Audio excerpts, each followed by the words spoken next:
Bonsoir à tous et bienvenue sur Public Sénat au programme jusqu'à 19h30. Tout de suite, bien sûr, le journal de 18h avec la taxe carbone mode d'emploi telle que l'a présentée aujourd'hui Nicolas Sarkozy dans l'Ain et un débat sur son impact écologique. 4 invités en poignade en vue. À 18h30, Parole du Monde, l'actualité internationale avec Caroline Delage. À 19h20, conversation d'avenir, les grands fonds sous-marins, objet de la convoitise des grandes nations. Jacques Attali nous ramènera vers les questions écologiques qui dominent l'actualité. Tout de suite, donc, le journal.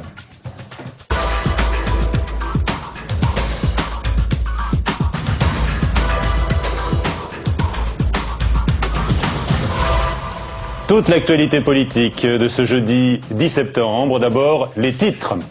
Carbone 17 € par tonne de CO2 émise pour lutter contre le réchauffement climatique pour Nicolas Sarkozy, un effort significatif mais qui sera entièrement compensé. 2 à 3 millions de Français, notamment les personnels de santé prioritaires pour le vaccin de la grippe A, un vaccin qui suscite interrogation, voire crainte. Il faut que le PS arrête de gratter ses plaies, les militants socialistes sur la même ligne que Lionel Jospin, reportage dans une section parisienne. Pas moins que la première étape d'une révolution fiscale, c'est en ces termes que le chef de l'État a présenté à la mi-journée sur fond vert, dans l'Ain, le lancement d'une taxe carbone qu'il promet entièrement compensée par réduction d'impôts ou chèque vert. Il a retenu un prix presque de moitié inférieur à la recommandation de Michel Rocard, 17 € la tonne de CO2. Concrètement, qu'est-ce que ça représente pour les Français? Thomas Raguet. La taxe carbone sera donc créée. Le mot est lâché et enfin assumé. Ce midi, sur fond vert, Nicolas Sarkozy a présenté les modalités de sa taxe carbone. Une taxe écologique qui touchera le pétrole, le gaz et le charbon, mais pas l'électricité. Quant à son prix, il sera de 17 € la tonne émise, presque 2 fois moins que les 32 € demandés par les Verts. Je veux que cette fiscalité soit progressive. Il est normal que la taxe soit plus chère dans quelques années, lorsque les comportements auront eu le temps de changer. Soucieux de ne pas faire paraître la taxe carbone pour un impôt supplémentaire, Nicolas Sarkozy a annoncé que la taxe sera entièrement redistribuée par anticipation dès février 2010. 112 € pour une famille urbaine, 142 € pour une famille rurale. Vous aurez une réduction d'impôt sur le revenu dès l'année prochaine.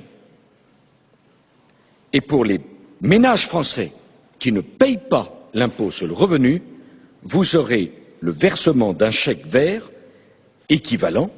Plus vous ferez d'économies d'énergie, moins vous payerez la taxe carbone, mais le remboursement, il vous est acquis. Pour les entreprises, elle sera compensée par la suppression de la taxe professionnelle. Enfin, Nicolas Sarkozy n'a pu s'empêcher d'adresser une petite pique à Ségolène Royal, l'accusant implicitement de ne pas respecter le pacte écologique de Nicolas Hulot qu'elle avait signé avec tous les candidats pendant la campagne présidentielle. La réaction il y a quelques instants de Michel Rocard, à qui Nicolas Sarkozy a d'ailleurs rendu un hommage appuyé aujourd'hui. L'ancien Premier ministre socialiste estime que c'est une bonne nouvelle en dépit d'imperfections. Nicolas Sarkozy ne veut pas, par ailleurs, que les secteurs dépendants des carburants comme la pêche, les transports, soient pénalisés, également l'agriculture. Les premières réactions politiques côté Verts et socialistes. Je crois que comme Jacques Chirac avait pu faire un discours poignant sur la maison qui brûle et qu'on regardait ailleurs, Nicolas Sarkozy, en fils spirituel de Jacques Chirac, a trouvé les mots, a repris, recyclé les mots des écologistes et n'a pas eu le courage politique d'avoir les décisions qui allaient avec les paroles qu'il a lui-même prononcées. Et donc les annonces qui ont été faites aujourd'hui sur la taxe carbone sont même pas un premier pas qu'on pourrait saluer, c'est même pas un recul, c'est rien. Aujourd'hui, nous sommes opposés à cette taxe parce que c'est un mirage sur le plan écologique et c'est surtout un nouveau mauvais coup donné aux familles. Ce nouvel impôt payé par tous les Français sera principalement supporté par les ménages les plus modestes et de ce point de vue-là, c'est un nouveau scandale social et fiscal. Du côté de l'UMP, bien sûr, on salue ce début de révolution écologique et fiscale. Un débat à suivre, je vous le rappelle, avec 4 invités tout à l'heure, oui ou non à la taxe carbone version Sarkozy. France Télécom suspend provisoirement les restructurations au sein du groupe après un nouveau geste désespéré d'un salarié qui avait appris la suppression de son poste. Les syndicats dénombrent 22 suicides à France Télécom depuis 20 mois. La réaction aujourd'hui de François Chérec, le secrétaire général de la CFDT, interrogé par Nicolas Béard. Il ne suffit pas, et c'est une bonne chose, de reconnaître qu'il y a du stress, de reconnaître que les conséquences du stress, c'est sur la santé des salariés, y compris jusqu'au suicide, et d'essayer de débattre des évolutions pour empêcher ce type de choses. Mais il faut aller plus loin. Je crois que c'est le modèle de l'entreprise qui est à remettre en cause. Le modèle de l'entreprise. La rentabilité à tout crin ne peut pas faire comme seule méthode de gestion d'une entreprise. Les producteurs appellent à une grève du lait dès ce soir pour dénoncer la crise actuelle. La FNSEA rejette ce type d'action, assurant qu'elle sera peu suivie en France. Les militants socialistes ne veulent pas rallumer les feux de la division après les révélations du livre Hold Up, arnaque et trahison. Pas de remise en question donc de Martine Aubry malgré une élection controversée. Reportage de Pierre Bonde-Joseph qui a retrouvé aujourd'hui les adhérents de la section du 5e arrondissement de Paris, désormais tous assagis et unitaires. Tout, sauf surpris pour ces militants parisiens, le système de fraude décrit dans le livre Hold Up, arnaque et trahison était un secret connu de tous au Parti socialiste. On l'a dit au moment du vote, tout le monde l'a dit dans le PS, certains plus forts que d'autres. C'est pas une révélation. On le savait, bien sûr. C'était un secret de polichinelle. Il me semble que ce qui est d'un peu neuf, c'est que le livre pointe précisément des accusations sur la Fédération du Nord. Il y a un an à peine, Caroline Verkoff soutenait Ségolène Royal et ses idées de rénovation. Aujourd'hui, et malgré les suspicions de fraude, elle n'imagine pas rouvrir la guerre du leadership. Des histoires d'il y a près d'un an, c'est vraiment pas la bonne idée. Martine Aubry, peut-être qu'elle a été mal élue, n'empêche qu'elle est élue et pointer sur la Fédération du Nord, je trouve que le Parti socialiste va déjà suffisamment mal comme ça. Pas question pour autant de passer l'éponge. Unanime, ces militants hier concurrents réclament ensemble une refonte des règles de la démocratie interne. Moi je trouve ça totalement anormal. On ne peut pas se permettre de tricher en démocratie si on veut mettre en place un gouvernement qui est basé sur l'honnêteté, sur la justice. Martine Aubry pensait avoir le temps de la rénovation. Hier, brusquement, le tempo s'est accéléré. Une vidéo embarrassante pour Brice Hortefeux le montre plaisantant à propos d'un jeune militant UMP d'origine maghrébine le week-end dernier à Seignos. Quand il y a un arabe, ça va, c'est quand il y en a beaucoup qu'il y a des problèmes, lâche le ministre de l'Intérieur. Les images circulent sur la toile. La place Beauvau réagit ce soir et dénonce une polémique vaine et ridicule.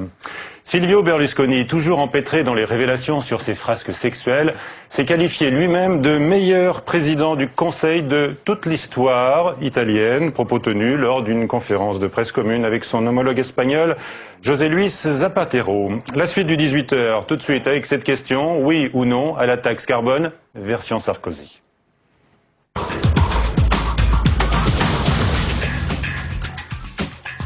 Nos invités, Serge Lepelletier, ancien ministre de l'écologie sous le gouvernement de Jacques Chirac. Vous êtes UMP Parti Radical. Avec nous également Philippe Griot, vous êtes président du groupement interprofessionnel du transport. Et Nicolas Sarkozy a parlé de vous lors de son intervention aujourd'hui. Dans l'un, il veut vous ménager. François Carlier, directeur des études à l'UFC Que Choisir. Et Yves Cochet, député Vert de Paris, premier tour de table. Alors oui ou non à cette taxe carbone telle que l'a définie aujourd'hui Nicolas Sarkozy. Serge Lepelletier, oui, non? Évidemment oui. Pour moi, c'est le critère d'un gouvernement écologique ou un gouvernement qui ne le serait pas. Taxe carbone, c'est un gouvernement écologique.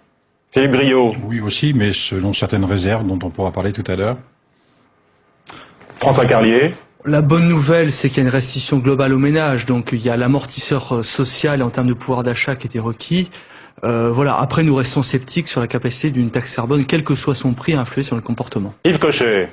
Je dirais oui à la taxe Hulot, non à la taxe Sarko. C'était ma question. Bon, parce qu'elle n'est pas assez large, il n'y a pas l'électricité, donc tous les gens qui ont le chauffage électrique et la climatisation ne sont pas du tout touchés. Et puis d'autre part, bien sûr, elle n'est pas à la bonne hauteur. Le signal prix, à mon avis, ne sera pas incitatif suffisamment, et on n'en connaît pas non plus la progression. Il y a trop de flou, c'est un mauvais coup. Et là, ça a une bonne idée. Vous vouliez combien, vous? Nous, on voulait comme Roca, 32 €, et puis une progression gentille, de telle manière qu'on arrive à 100 dans une vingtaine d'années. C'était ce que tous les experts disaient, qui était efficace écologiquement et juste socialement. Redistribuer, c'est bien, on est d'accord. Mais il faut que ça démarre, et là, ça démarre mal au point de vue de l'efficacité écologique. Est-ce que vous pensez, effectivement, Serge Lepelletier, que ça ne peut pas démarrer si le niveau est si faible? Selon Yves Cochet, 17 € la tonne. Entièrement compensé, par ailleurs. Je crois vraiment que ce qui est important, c'est la création de cette taxe. Et en fait, quel que soit le niveau de départ, comme je l'ai toujours dit, ce qui est important, c'est d'annoncer une progressivité. Pour que le consommateur, le consommateur que nous sommes, eh bien, nous puissions progressivement nous adapter et changer nos comportements, et que les industriels nous proposent des produits qui émettent moins de gaz à effet de serre. Donc, le montant est important, c'est vrai, mais ce qui est surtout important, c'est d'annoncer une progressivité pour atteindre, à terme, les 100 €. C'est ça qui est important, et je crois que là, nous changeons d'échelle avec la création de cette taxe, et Nicolas Sarkozy respecte ses engagements, et je trouve, moi, assez choquant, pour tout vous dire, que des personnes qui voulaient cette taxe carbone, aujourd'hui critiquent cette décision. Au moins qu'on acte le fait que cette taxe carbone est aujourd'hui créée, et que c'est un engagement majeur du président de la République qui est respecté. Par exemple, il ne pourra pas y avoir l'extension à l'Union européenne, parce que précisément, il n'y a pas l'électricité. Dans d'autres pays européens, où l'électricité est beaucoup plus carbonée, eh bien là, on ne pourra pas l'avoir. Alors, la bonne idée, c'est peut-être la taxe carbone aux frontières, pour lutter contre le dumping écolo, contre les produits chinois, par exemple. Ça, c'est la bonne idée. C'est une idée du chef de l'État, par ailleurs. Hein. Oh bah, ça fait longtemps qu'on la réclame, donc ça, c'est très bien. Il la revendique, en tout cas. Oui. L'objectif, Yves Cochet, de la taxe carbone, c'est quoi? C'est de lutter contre le changement climatique. Or, aujourd'hui, et d'économiser l'énergie. On sait aujourd'hui que l'électricité ne contribue quasiment pas au changement climatique, puisqu'on n'émet pas de gaz carbonique et de carbone en tant que tel. Donc vraiment vouloir globaliser, je crois qu'on n'est pas sur une taxe énergétique, on est vraiment sur la volonté de lutter contre le changement climatique, qui est le vrai défi écologique d'aujourd'hui. Donc ne mélangeons pas les choses, ne faisons pas tout en même temps. Là, c'est le vrai objectif. Simplement, Yves Cochet, vous savez bien que le vrai objectif écologique, c'est de lutter contre le changement climatique. Et aujourd'hui, c'est le carbone qui y contribue. Et le président de la République vient de prendre une décision excessivement courageuse. Moi, je suis très heureux, historique, parce que c'est la mise en place d'une vraie fiscalité écologique, et qu'un gouvernement qui est UMP aujourd'hui, avec, c'est vrai, une difficulté par rapport à l'opinion publique le fasse, eh bien j'en suis extrêmement heureux. Vous le dites parce que vous avez dû affronter bien des réticences au sein de votre camp politique, Serge Lepelletier. Rappelez-vous, lorsque j'avais lancé l'idée du bonus-malus, combien une polémique était sortie, et aujourd'hui on voit que ce bonus-malus contribue à l'industrie française automobile. Pendant un an, l'an prochain, vous allez voir que ça va être terrible. François Carlier, en tout cas on le voit. L'UFC Que Choisir avait dénoncé par avance la taxe carbone. Aujourd'hui on nous annonce un taux relativement faible, entièrement compensé. Est-ce que vous pensez que cette taxe sera neutre et n'aura pas d'impact sur le pouvoir d'achat des Français? Oui, il n'y aura pas d'impact sur le pouvoir d'achat. Donc pour nous, c'était l'essentiel. Après, je voudrais pas être trop pessimiste, mais rappeler qu'on parle beaucoup de la taxe carbone à 100 € la tonne. C'est ce que c'est 100 € la tonne, c'est plus 25 centimes sur le prix du carburant. Donc si on rajoute 25 centimes sur le prix du carburant, on va tout changer sur les comportements. Ah oui, mais attendez. Vous savez que le prix du carburant, il a augmenté pour le diesel à un moment de plus 60 centimes entre 2003 et 2008. Beaucoup plus que la taxe carbone à 100 €. Est-ce que les comportements ont beaucoup changé? Ils ont très peu changé, la consommation a à peine diminué. Comme quoi, il faut être très prudent. L'augmentation du prix qui fait changer les comportements, c'est un schéma intellectuel très séduisant, mais dans la pratique, ça fonctionne mal. Alors que le bonus-malus, ça, c'était une excellente idée. C'est une excellente idée, parce que là, on met le paquet au moment où ça compte, c'est-à-dire au moment du changement d'équipement, c'est-à-dire que là où les gens peuvent s'adapter et prendre une décision qui compte. Le bonus-malus a été un grand succès. Nous, on pensait qu'il fallait étendre le bonus-malus à tout un tas de produits, et que ça aurait été beaucoup plus efficace que la taxe carbone. Si moi je peux parler du monde de l'entreprise 5 minutes, puisque j'entends beaucoup du politique et du particulier. La taxe carbone concerne également aussi toutes les entreprises, bien évidemment. Et là, on touche à un secteur tout à fait particulier à partir du moment où on a des règles du jeu sur le plan communautaire qui ne sont pas les mêmes en France et dans les pays limitrophes. Moi, je défends une profession. Vous réclamez déjà des exemptions. Je ne réclame rien du tout. J'ai simplement écouté ce que le président de la République a dit, c'est qu'il veut porter une attention tout à fait particulière à des métiers sensibles, à des entreprises sensibles, dont les marins pêcheurs, les agriculteurs et nous. Et ça, c'est très important parce que, bien évidemment, ça fait longtemps qu'on en parle et qu'il ne se passe pas grand-chose. Le problème, Monsieur Cochet, est simple, c'est que à partir du moment où on veut effectivement changer les modes de transport, puisque c'est bien ça dont il s'agit, on veut assurer un report modal de la route qui est omniprésente et qui le restera, qu'on le veuille ou non. 85% aujourd'hui des produits sont transportés par la route. C'est pas une volonté des routiers, c'est simplement parce que le chargeur, le client, a besoin d'un service de qualité à un prix qui est un bon prix. C'est des mauvais choix de la SNCF, notamment pour les wagons isolés. C'est un problème plus vaste. Le problème est beaucoup plus vaste, c'est que on peut, et nous sommes, nous, chez TLF, Transport et Logistique de France, les premiers à avoir incité à la création d'organisations et d'associations comme Route Roulante, comme les autoroutes ferroviaires et les autoroutes maritimes. Nous n'avons pas une volonté hégémonique du tout routier, nous voulons effectivement assurer du report modal. Encore faut-il que ça existe et que ça soit pertinent.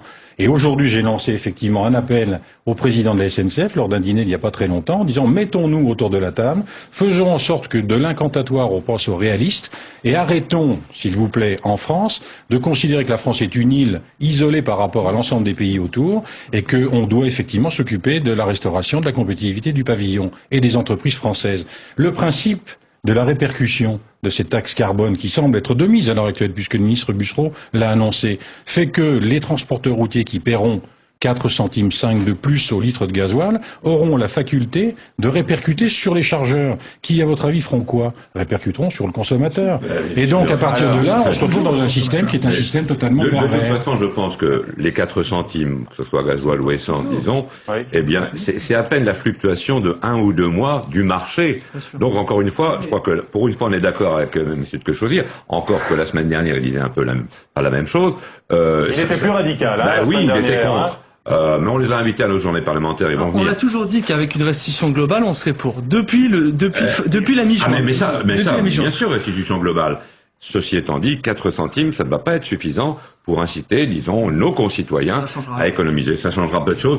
Et donc, c'est dommage parce que c'est une bonne idée, la taxe carbone, mais sous la formule O, donc à un niveau incitatif. 4 centimes, c'est pas beaucoup. C'est vrai, Serge Lepelletier, c'est bien inférieur, par exemple, aux différences de prix qu'on trouve dans les stations-service. C'est vrai, mais ce qu'on oublie, c'est le signe donné. Si je reprends le bonus-malus, moi, quand j'ai lancé cette idée, on me disait, mais c'est pas avec 700 € qu'on va pousser à vendre des voitures. Qu'est-ce qui s'est passé? Avec 700 €, on a vendu plus 45% de voitures en plus, de voitures à bonus. Et on a vendu 45% de voitures en moins, de voitures à malus.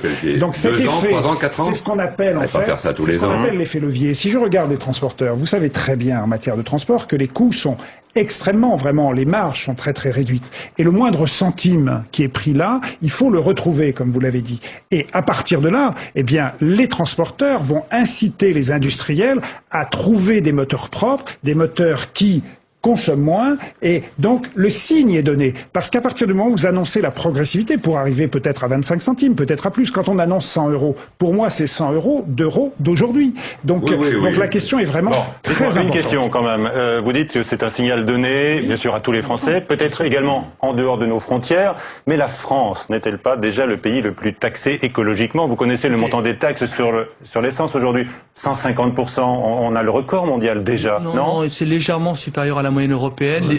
Ceux qui taxent le plus, c'est les Britanniques. Absolument. Et ils ont un niveau de consommation par habitant qui est plus élevé que la France en termes de carburant. Donc comme quoi être très taxé, ça joue pas forcément. Enfin bon, voilà. Par rapport aux Américains, c'est 2 fois moins. On a dit pendant des années que la France était en retard sur le plan écologique en Europe, que nous étions le mauvais élève de la classe. Bien, félicitons-nous que pour une fois, nous sommes en avant. Nous mettons pour la première fois cette taxe en avant et nous allons, vous le verrez, grâce à l'action du président de la République, nous mettrons l'Europe avec nous et l'Europe s'engagera à terme dans une taxe carbone. Grâce à l'action des Verts, M. Cochet, au Parlement européen, je l'espère. Ah ben ça, ils seront très présents et au Parlement français aussi, on va le voir à la loi de finances dans quelques semaines. Philippe Briot, est-ce que vous allez être incité à des comportements plus vertueux à l'avenir avec cette taxe qui, je le rappelle, en ce qui vous concerne, sera entièrement compensé par la réforme de la taxe professionnelle. Vous n'avez pas trop d'inquiétude. Ne parlons pas de la taxe professionnelle, s'il vous plaît. C'est une réforme que l'on met à toutes les sauces. Oui. J'ai entendu dire, et nous, c'était une de nos plateformes de revendication, que la suppression de la taxe professionnelle, qui est un impôt imbécile en France, pas moi qui ai inventé le terme, devait effectivement compenser l'absence de compétitivité et la surtaxation des entreprises françaises dans le milieu européen. Alors, si on donne effectivement la suppression de la taxe professionnelle dans ce domaine-là, ne venons pas nous dire qu'elle compense au niveau de nos activités, effectivement, le manque de compétitivité. Je voudrais simplement dire une chose. Nous sommes les meilleurs élèves de la classe. Je rappellerai simplement que la TIPP, la taxe intérieure sur les produits pétroliers, qui touche tout le monde, automobilistes, professionnels, représente une somme considérable. Pour ce qui nous concerne, nous, transporteurs routiers, c'est 2,5 milliards d'euros. Et on représente effectivement un dixième à peu près. C'est 30 milliards d'euros qui sont des taxes sur les produits pétroliers. Quand on dit qu'effectivement 4,5 centimes sur le litre de gasoil, c'est pas grand-chose. Nous consommons, nous, dans la profession, 6,8 milliards litres de gasoil par an. Ça représente quand même 320 millions d'euros. Il y a pas mal d'exonérations pour certaines professions, dont la vôtre, les taxis, il y en a beaucoup. Mais pour la taxe professionnelle, il fallait faire comme pour les ménages, un chèque vert pour inciter à des équipements économiseurs d'énergie ou d'énergie renouvelable. Merci. Et pas la taxe professionnelle. Pour répondre à votre question, bien évidemment, les comportements ont évolué. C'est un signe fort qui va nous permettre de proposer aussi bien à la SNCF d'améliorer son outil de production, le service qu'elle peut nous donner, puisque nous avons la volonté, effectivement, de mettre le plus de camions sur les wagons. Un mois avant les élections régionales, c'est pas mal joué politiquement. Dernière question, Yves Cochet. Certains à l'UMP, j'ai vu quelques déclarations, rêvent d'une alliance entre les Verts et l'UMP dès le premier tour au régional en Ile-de-France. Ce sont des rêveurs. Ça n'aura pas lieu ni en Ile-de-France, ni à Paris, ni ailleurs. Merci en tous les cas d'avoir débattu de cette taxe carbone, donc vue comme anecdotique ou révolutionnaire, historique même, par Serge Lepelletier, comme quoi toutes les opinions s'affrontent sur le même sujet. Merci à tous. La suite du 18h. 3 questions à Jean-François Delfraissy, chef du service des maladies infectieuses à l'hôpital du Kremlin-Bicêtre, bien sûr, au sujet du vaccin de plus en plus controversé contre la grippe A.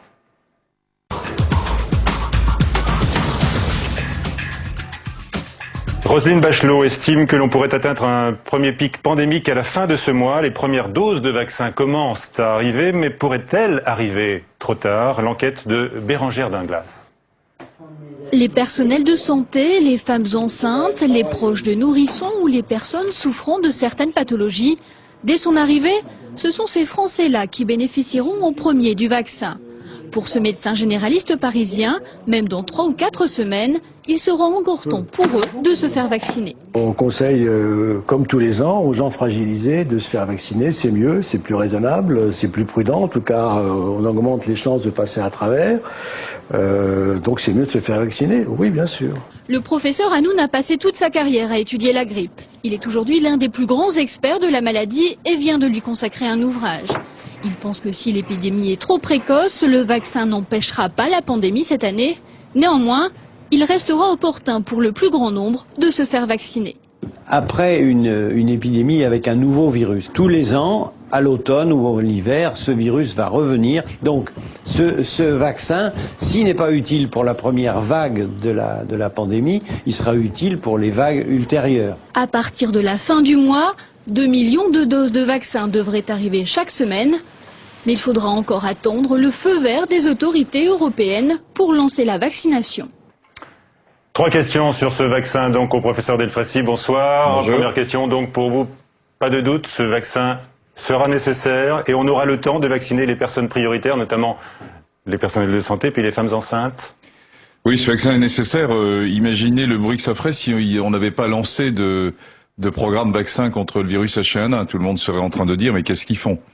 Donc le vaccin arrivera pas avant fin octobre. La position de la France sur les commandes de vaccins n'est pas isolée, contrairement à ce qu'on entend parfois. C'est la même chose dans la plupart des pays européens, dans des pays du Nord, mais aussi en Espagne, en Grèce. Il y a des différences en Italie et en Angleterre où il y a des commandes qui sont moins importantes. Alors, est-ce qu'on est sûr d'abord de sa bonne réponse immunitaire au virus tel qu'on le croise aujourd'hui? Les essais sont en cours. Tout ça s'est fait très rapidement. Les premiers essais ont débuté aux États-Unis le 10 août et en France le 20 août. On va avoir les données fin septembre, début octobre. Mais on peut parier raisonnablement que ce vaccin va être comme les autres. Le vaccin dirigé contre la grippe, il n'est pas si difficile que ça à monter par rapport à d'autres vaccins. Est-ce que ça ne sera pas trop tard, puisqu'on parle aujourd'hui d'un nombre de contaminations de plus en plus importantes chaque jour? Alors, on estime, d'abord on ne sait pas, hein, les experts ne savent pas tout et il faut qu'ils le reconnaissent. On pense que le pic devrait, en tout cas un premier pic devrait survenir vers la mi-octobre, mais ensuite il y aura d'autres pics probablement.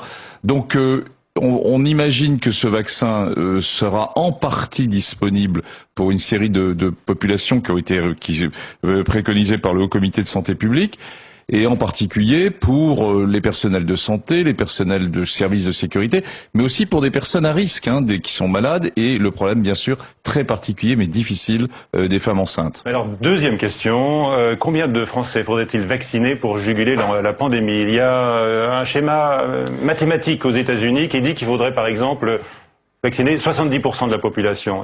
C'est votre approche? Il y a plusieurs schémas théoriques, hein, mais seule, je dirais, la pratique permettra de le voir réellement. Je pense qu'en France, et probablement c'est vrai aussi aux États-Unis, l'idée d'utiliser le vaccin pour endiguer l'épidémie d'octobre 2009, elle est derrière nous. Il aurait fallu avoir un vaccin qui soit avant, qui soit disponible dès le mois de juin, et on le sait. Donc, dans l'objectif du vaccin, qu'est-ce qu'on a? On a deux objectifs. Premièrement, un objectif individuel de protéger certaines populations qui sont plus à risque que d'autres, de développer le petit pourcentage de formes graves. Deuxièmement, pour les soignants, par exemple, ils ont plus de risques d'attraper, bien sûr, H1N1 en traitant les gens. Enfin, il y a des personnes qui sont plus à risque au niveau pulmonaire ou au niveau déficit immunitaire et qui méritent d'être traitées. Donc ça, c'est la visée individuelle, personnel, vaccinal. Vous parlez des personnes qui méritent d'être traitées parce qu'elles sont déficientes sur le plan immunitaire. Et certains mettent en garde contre le danger de la vaccination pour ces personnes-là. Non, il y a plus exactement, il y a deux types de vaccins, des vaccins avec un adjuvant et des vaccins sans adjuvant. Alors qu'est-ce que ça veut dire le mot adjuvant? C'est quelque chose qui permet de stimuler la réponse immunitaire et d'avoir une meilleure réponse vaccinale. Bon, on ne sait pas encore si le vaccin sans adjuvant sera suffisant. Donc il y a une série de tests qui sont en cours. Oui, mais il y a beaucoup de doutes. Mais pourquoi ne pas l'accepter? Pourquoi ne pas l'accepter au niveau expert en disant qu'on ne sait pas tout, qu'on est là dans quelque chose qui est extrêmement évolutif, dans ce que moi j'appelle la recherche-action, et c'est d'ailleurs ce qu'on a mené en France au niveau de l'Institut de maladies infectieuses, où en même temps qu'on pose des questions de recherche, l'épidémie est en train d'arriver. Donc il faut que les citoyens comprennent que finalement c'est un mouvement qui est en train de se faire, il n'est pas contre eux, il doit être avec eux. Et on doit les faire participer à ce qu'on sait ou à ce qu'on ne sait pas. Alors, est-ce que vous-même vous allez vous faire vacciner? La réponse est oui, mais je suis probablement un mauvais exemple parce que chaque année, je me fais vacciner contre la grippe saisonnière. Il y a beaucoup de personnel soignant qui expriment leurs craintes, justement, qui ont peur des effets secondaires. Hein, c'est vrai. Alors, y aura-t-il des effets secondaires? La réponse est oui. Il y aura des effets secondaires. Enfin, il y a des choses qu'on sait. Pas trop grave, peut-être. Parce que dans toute grande campagne de vaccination, il y a bien sûr des effets secondaires. On estime que les effets secondaires sont de l'ordre de 1 pour 100 000.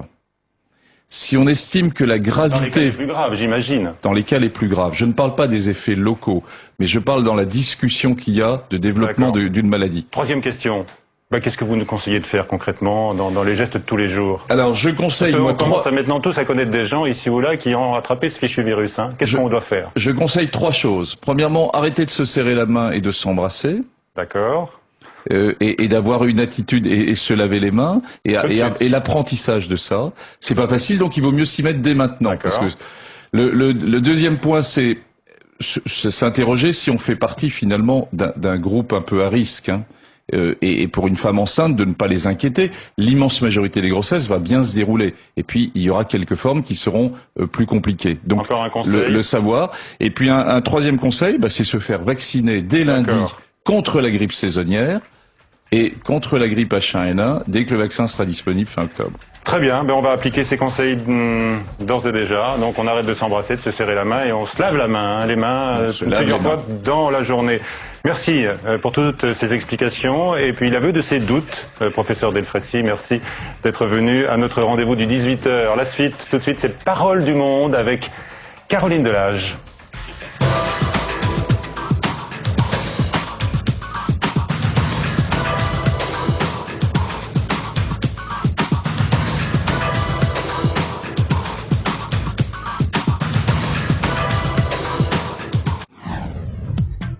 There you go.